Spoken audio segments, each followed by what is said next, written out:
Somewhere there's a photo of you, maybe 2 years old, at a birthday party or on a beach or being held by a relative who's since passed away. You've seen the photo 100 times. You can describe exactly what's happening in it, and you remember absolutely none of it. Not the cake, not the sand, not the person holding you. Your brain was fully awake and fully functioning that day. It just didn't keep the footage. And the actual reason it didn't is a lot stranger than you were too young to remember. First things first, your brain wasn't broken during those years. It wasn't half-built or offline. A 2-year-old's brain is absorbing an almost absurd amount of information every single day, learning language, learning faces, learning how gravity and objects and people work, all at a speed you will never match again for the rest of your life. So the question was never whether your brain was capable of experience back then. It clearly was. The question is why none of that experience got filed away as something you could pull back up decades later. The scientific term for this is childhood amnesia, and it's not a gap, it's a boundary. Almost everyone's earliest memories cluster around age 3.5, give or take a year.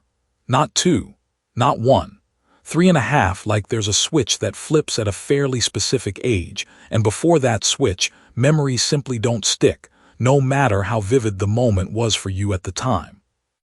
Here's the part that changes how you think about this. Your 2-year-old brain wasn't failing to remember. It was refusing to store things in the format adult memory needs. Long-term autobiographical memory, the kind where you can mentally walk yourself back into a specific afternoon, depends heavily on a brain structure called the hippocampus, and specifically on that structure being able to bind separate details, the smell, the room, the person's voice, into one retrievable package. In early childhood, the hippocampus is still under construction. The neurons involved in this binding process are still being added, still forming their adult wiring. It's not that the filing cabinet was empty. It's that the filing cabinet itself hadn't finished being built.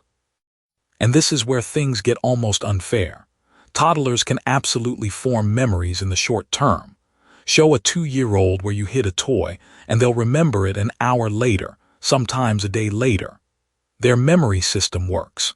It just isn't yet built for the long haul, and the ones that do survive briefly get overwritten as new neurons keep getting added to the same structure that was supposed to be storing them. Imagine trying to keep a filing system intact while someone keeps renovating the entire building around it. That's roughly what's happening inside a toddler's head, month after month, for years. But raw hippocampal development is only the first layer, and it doesn't fully explain the age 3.5 boundary on its own, because the hippocampus keeps developing well past that point too. The second layer is language, and this is the part almost nobody expects. Autobiographical memory doesn't just need an event to happen.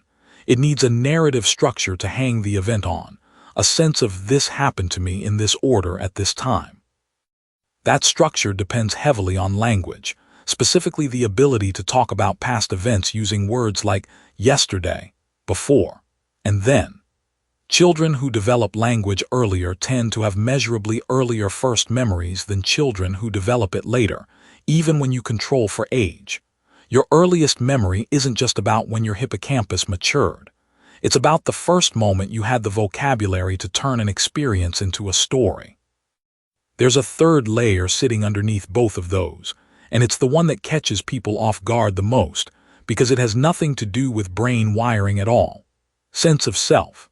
To remember I did this, a child first needs a stable concept of I that exists across time, not just in the present moment.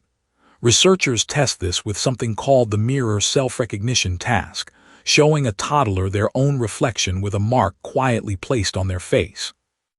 Most children don't reach for the mark on their own face until somewhere around 18 months to 2 years old, and reliably understanding, that was me in the past, and I am still me now, takes even longer than that. You can't file a memory under my own history if the concept of a continuous, you, hasn't fully assembled yet. Stack all three of these together, a hippocampus still being physically built while it's supposed to be filing things away, a narrative system waiting on language it doesn't have yet, and a sense of self that hasn't finished forming enough to claim ownership over past events in the first place. None of these individually would erase your childhood completely. Together, they guarantee it. Why some adults report earlier first memories than others, sometimes years earlier. That's honestly its own strange rabbit hole for another video. One more thing before we move on, because this always comes up. If your earliest memories genuinely start around 3.5, why do some people swear they remember being 1 or even being born? Almost always, that's not a stored memory at all. It's a reconstructed one. Family stories, repeated photos, and home videos give the brain enough raw material to build a scene. And the brain, being extremely good at pattern completion, stitches it together and hands it back to you labeled as a memory, complete with a false sense of having been there.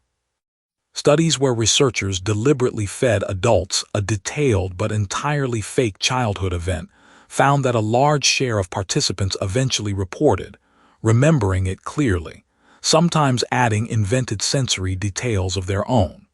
Your brain isn't lying to you on purpose. It genuinely can't always tell the difference between a memory it retrieved and one it just built from spare parts. So is there anything that shifts when your earliest memory forms? A little, though most of it isn't in your control.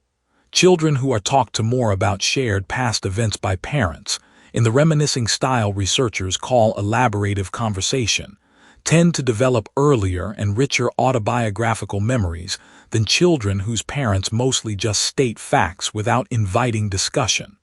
Culture plays a role too. Adults from cultures that emphasize individual narrative and personal storytelling report earlier first memories, on average, than adults from cultures that emphasize collective or family-based recollection instead. None of this rewrites the underlying biology. The hippocampus still needs to finish developing on its own schedule, but the surrounding environment can nudge exactly when the switch flips. Back to that photo. The cake, the sand, the person who isn't around anymore. You were there. Your brain was awake, absorbing, learning at a rate it will never hit again. It simply hadn't finished building the machinery that keeps a moment long enough to hand it back to you 30 years later. Nothing was lost because nothing was ever filed away to begin with. Somewhere around age 3.5, a hippocampus finished enough wiring, a vocabulary caught up to experience, and a sense of you solidified enough to claim ownership over what happened next. Everything before that line simply happened to someone who hadn't yet learned how to keep it. Which means, in a strange way, that toddler in the photo genuinely isn't the you holding this memory now. Not because the moment didn't matter, but because the version of you capable of keeping it hadn't been built yet.